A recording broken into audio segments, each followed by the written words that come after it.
Have you spent months trying to learn to code but not really been able to get anywhere with it? Every time you start to code a project, you just end up thinking, wait, how do I write a for loop again? Then this video is for you. My name is Rupak, and in this video, I'm going to show you how you can effectively learn to code and have fun. So without wasting any time, let's get on with the video. Learning that first programming language can seem a bit tricky at times. There are just so many things to remember. So what is the best way to make sure that you understand and remember everything that you're learning? Let's start with the first point. Learning by doing. Let's say that you just learned how to write else if conditions.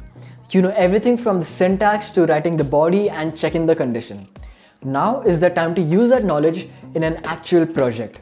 The project can be literally anything. For example, you could write a program that checks if the ID and password you've entered is correct.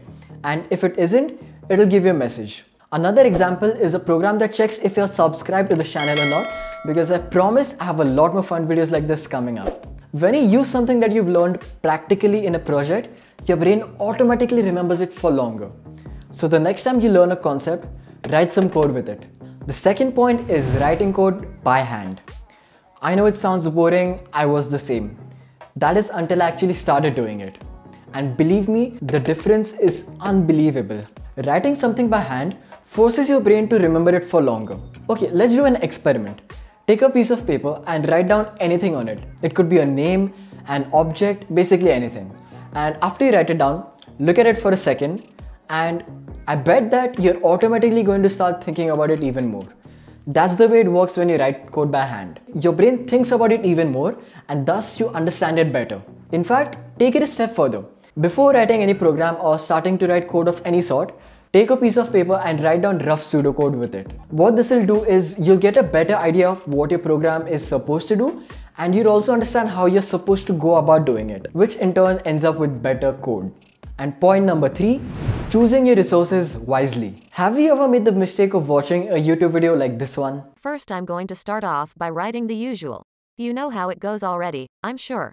Void store. Print out some stuff. Create a function named main menu and call it. Then write a function for the character. Declare some variables. Blah blah blah. If you need me to explain this to you, you're dumb. Now I'm just going to paste some stuff to save time and not because I don't know what to write next. Feel free to copy it out.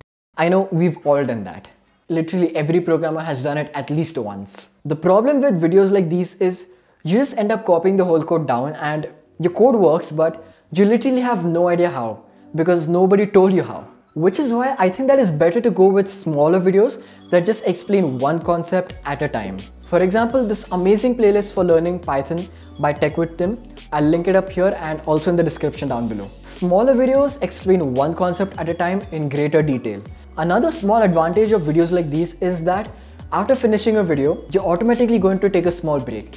Which brings me to my next point, taking breaks. When you actually have fun doing something, it's obvious that you're going to lose track of time, right? So what ends up happening is you go through the whole programming language in a day, and chances are you're not even going to remember 50% of it the very next day. Unless you have an eidetic memory, in which case very good for you. But for normal people like me, we need to take breaks in order to remember things more properly. So for example, if you want to learn about functions today, learn as much as you can in 30 minutes and then take a break. After your small break, revise what you learned before, and if you still want to learn more, learn something that is related to functions like member functions or functions with arguments, and that's enough for the day. The next day, revise what you learned about functions and learn a little bit more. For example, classes. What this does is you're going to remember what you learned for much longer. Yes, you might not learn as fast, but it's definitely much more effective. And now for the last point in this video, asking for help. There will be times when you have no idea how to solve a problem or how to remove that one small pesky bug. In times like these, you need to ask for help. Now the help can be in any form. If you know somebody who has experience with coding, go to them. Explain what your problem is and they will most probably help you. But if you don't know someone like that, Stack Overflow is there for you. Go to Stack Overflow and search for your question. Chances are it has already been solved by multiple people and the solution is just there waiting for you. When you understand something better, you're automatically going to remember it for much longer because rote learning is just going to damage you. That was it for this video.